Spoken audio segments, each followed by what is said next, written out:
War-Commander Thral'kar watched the human colony with predatory satisfaction. 16 ships, minimal defenses, soft targets. They call themselves humans. His second-in-command checked the species database. No significant military presence, exploratory focus, pacifist tendencies noted in first contact reports. Perfect. The Genvar Collective had been expanding through this sector for decades. When a species resisted, they were crushed. When they surrendered, they were absorbed. Either way, the collective grew stronger. These humans had established 3 colonies in Genvar space without permission. That required correction. All ships, attack formation, Thral'kar ordered. Target their orbital stations first. Once their infrastructure is... Commander, his communications officer's voice cracked. Incoming transmission. It's the Tellari Concordat. Thral'kar's spines flattened in irritation. The Tellari were 3 sectors away. What did they care about a border skirmish? On screen, the Tellari ambassador appeared, all 4 eyes wide with something that looked like panic. War-Commander Thral'kar, we intercepted your battle plans. The colony you're attacking, those are humans? Yes. They're which humans? What is their designation? Thral'kar checked his tactical display. They're from the Confederate systems. Why does... The Tellari ambassador made a sound that the translator rendered as horrified laughter. The Confederate systems. Oh no. Oh Commander, you need to retreat. Now. Follow Sci-fi shorts for more epic HFY.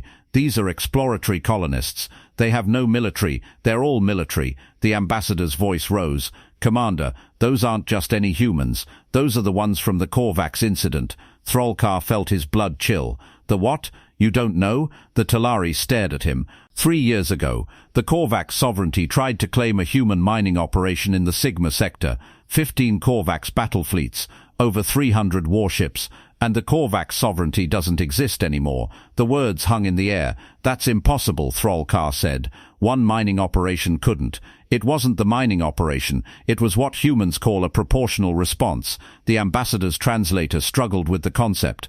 The Korvax destroyed the mining station, killed 200 human civilians. The humans... He paused. The humans thanked them for clarifying their intentions, then systematically dismantled every Korvax military installation in 3 sectors, every single one. Thral'kar's tactical officer was pulling up records now, hands shaking. Commander, I'm finding references. Fragmentary reports. The Korvax fleets just disappeared. 17 species bordering Korvax space reported seeing human warships.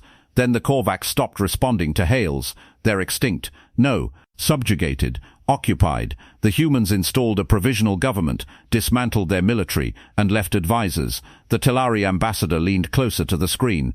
Commander, the humans never fired the first shot, but when the Korvax killed those civilians, humanity responded with something they called total warfare.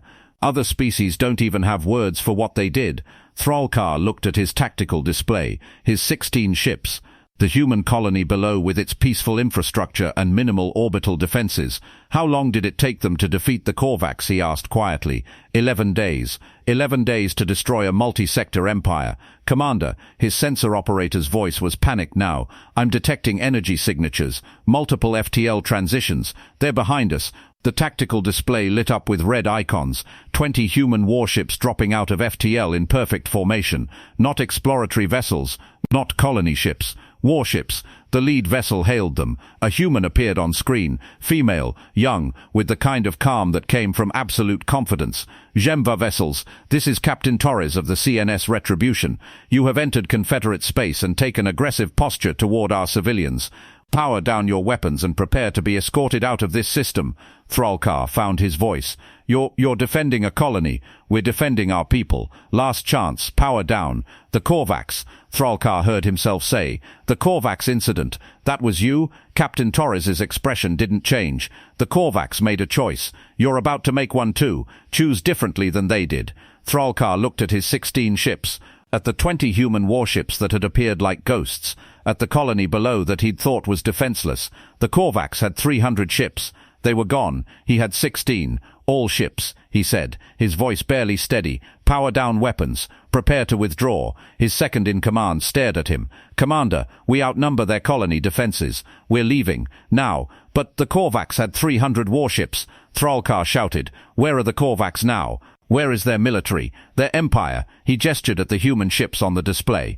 They're still out there. Those ships, those humans, and they're giving us a chance to leave. He turned to face his crew. The Tellari tried to warn us. We didn't listen. Now we know. These aren't exploratory colonists playing at civilization. They're the species that ended the Korvax sovereignty in 11 days because the Korvax killed 200 of their people. He looked at the human vessels, at their perfect formation, at their powered weapons that they hadn't fired yet. We're leaving, he said again, before they decide to show us what proportional response looks like. The Genva fleet retreated, jumping to FTL as quickly as their drives could charge. Behind them, the human warships held position, watching them go. Captain Torres closed the channel and allowed herself a small smile. Well, that's one way to avoid paperwork. Her tactical officer laughed. Think they'll spread the word, ma'am? Oh, definitely. The Tellari will tell everyone who'll listen, and now the Genva will too. She settled into her command chair. Sometimes the best weapon is the one you don't have to fire.